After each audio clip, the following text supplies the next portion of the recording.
कसला गंदा स्वभाव आहे बाई या माणूसचा, एक रंगी स्वभाव आहे, अजिबात ऐकिलेच नाही. मला म्हणे सकाळी जातो ना पण एक कप चहा ना कप मागा होता म्हणे. का म्हणतं मला ऐकूच नाही ना. हा म्हणे मन माय बाप ना काही मी फोनवर बात करत ते कसं तुला ऐकू येस म्हणे. कथानी बात कधी लई जातच. का म्हणतं म्हणा उपास आहे, मी सुद्धा गोडभर चहा पेल नाही सकाळीच नाही म्हणतं. तुम्हाला तरी तिसरा कप होता म्हणतं. म्हणे मला चहा ना कप मोज असतो म्हणे. तुला कोणी सांगा होता म्हणे उपास तापास करा ना म्हणे. तुम्हासाठी करा म्हणे मी तुला या जन्म किदरी जायले म्हणे, तुम्हाला या पुढला 7 जन्म तर नकोच आहे म्हणे.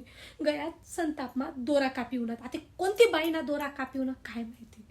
म्हणजे दुसराच ना घरमा सुद्धा माणूस ना बाया देखो बाई नवरासा बरोबर असा येतीस ताटा उचली सर त्या नवरासा काना तिरपावी फोटो काढतच बायास ना असा पदरलेतच मिऱ्या लीट करतच. अहो माणूस तो माय त्या दिन त्यातले नुसते सांगी म्हणे टाचन कधी गई असं टचटच बोले पण ना माणूस मला डायरेक्ट टाचन विचारित मी नाही.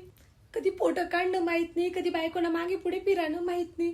बाजूने बाया देखो तीन नवऱ्याने तिनासाठी उपास धरला. शपथ बरं चोपडानी शेतीने 3 नवऱ्याने तिनासाठी सुद्धा उपास धरला होता. अहो सच्चा प्यार बाई असले काय समजे. रोमॅन्टिक तर नाही पण रोमॅन्टिक न रस सुद्धा माहित नाही मी ना माणूस.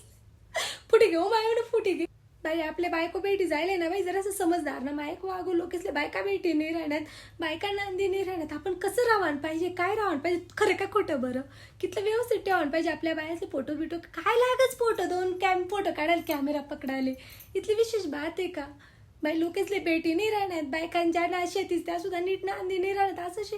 आणि आम्ही इथं लगीनले वर्ष वीज जायलेत 12 15 नाही असा टेम्प ठेवतोस. साधं रक्त नाही खवयस बाई, आत्मा असा कलकली उठस म्हणा डायरेक्ट. आपले बेटी जायले तर चांगलं ठेव खरंच. चांगल्याले चांगलं भेटच नाही, वाईट ना नान फिटच नाही असं काहीतरी.